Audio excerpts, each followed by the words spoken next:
Hello Gemini, Sun, Moon Rising, and Venus signs. Kamusta kayo?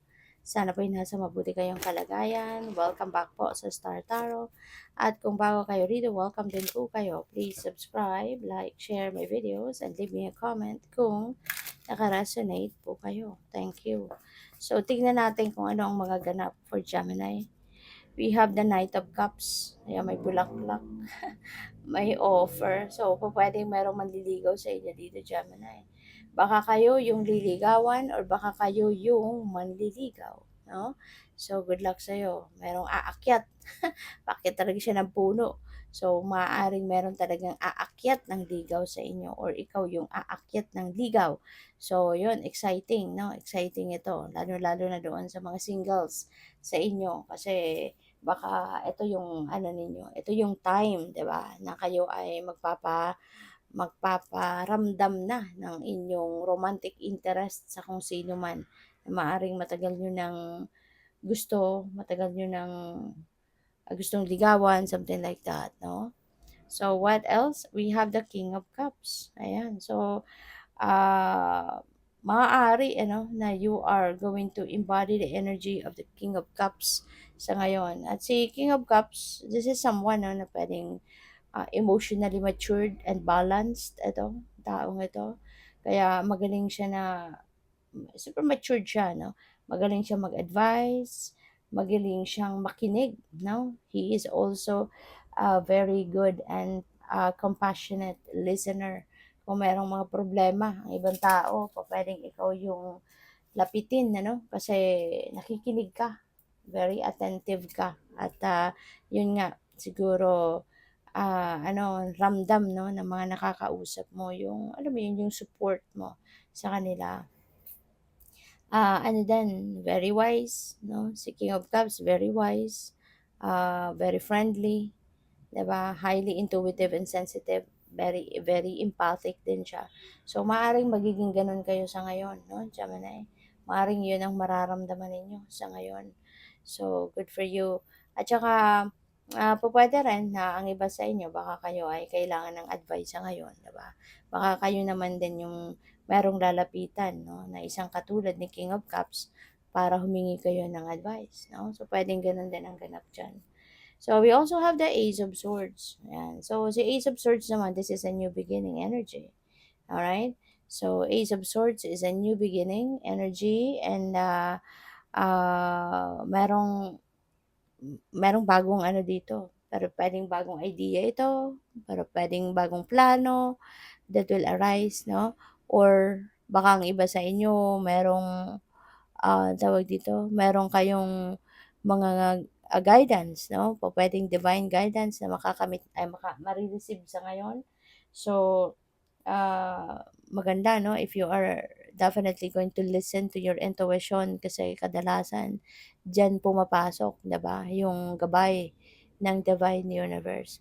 So, yun, maaari din kasi ng iba sa inyo dito baka merong iniisip, merong pinoproblema, merong confusion. So, pupuwede 'no na, yung mga bagay na 'to, ito yung mag-aano sa inyo, ito yung magpapalinaw ng inyong isipan, 'di ba? Maaaring papakitaan kayo ngayon ng epiphany ng universe and that's all to guide you, 'no, kung ano ng mga nangyayari sa buhay mo. Alright? Or kung papaano mo ina-navigate ang mga kaganapan. So, maybe you're also going to start a new life, 'di ba? Baka mayroong bagong bagong buhay, bagong pag-asa para sa inyo sa ngayon, no, Gemini? So, tingnan natin kung ano pa ang ganap. And by the way, maraming salamat, no, for subscribing. And if you haven't subscribed yet, subscribe na kayo. And also, maraming salamat din for not skipping the ads. Malaking bagay po yan sa akin.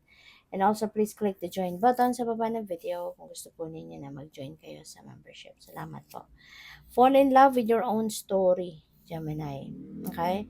Mas pakinggan ninyo talaga yung sarili ninyo rather than entertaining, kung ano mga mga sinusulsul sa'yo ng mga tao sa paligid ninyo.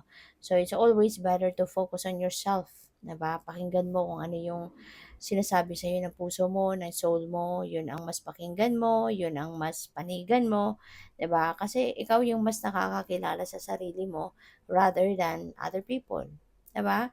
Anong tingin nila sa'yo? Very superficial lang 'yan because they don't know everything about you, 'di ba? Kaya mas pakinggan mo yung sarili mong narrative kumbaga, kaysa, entertainin mo kung ano mga sinasabi ng ibang tao, okay?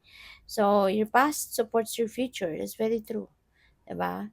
Kasi kung ano yung mga naging experience mo mga nakaraan, 'di ba, for sure meron kang mga lessons na natutunan from that, meron kang wisdom na napulot from that, and, yun ang magagamit mo 'no, sa buhay mo. Yun ang yun ang ia-apply mo sa mga sitwasyon mo in the near future, 'di ba? Kumbaga yung past and yung present mo, yun ang nagshi-shape ng future mo, 'di ba? Kaya kung ano din yung mga kaya nga importante 'no, na kung ano yung mga natututunan mo sa buhay, sa experiences mo in the past, yun ay i-ano mo ngayon sa buhay mo, i-apply mo sa buhay mo, bitbitin mo yon. Yung mga ano na yan, yung mga natutunan mo sa buhay in the past, bitbitin mo yon sa buhay mo sa ngayon, 'di ba? Para na, mas magkaroon ka ng mas magandang, future, mas easier na na pag-navigate sa buhay mo, as you transition, 'di ba? From past to present to future, yung gano'n. So, we have light in the unexpected. So, there could be mga hindi mo inaasahang pangyayari na puwedeng, dumating, you know? It could be beautiful surprises sa'yo ng universe, 'di ba? Mga hindi mo inaasahang dadating, 'di mo inaasahang mga pangyayari ay maaaring mangyari, yung mga gano'n ba, you know? So, somehow, this is going to be like a very exciting period na sa buhay mo. Kasi ano 'to, eh, punong-puno ng sorpresa.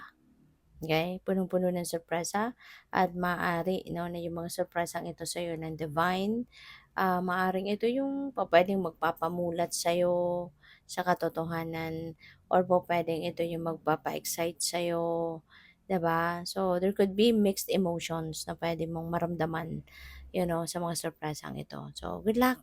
Thank you for watching. Love and light. Namaste.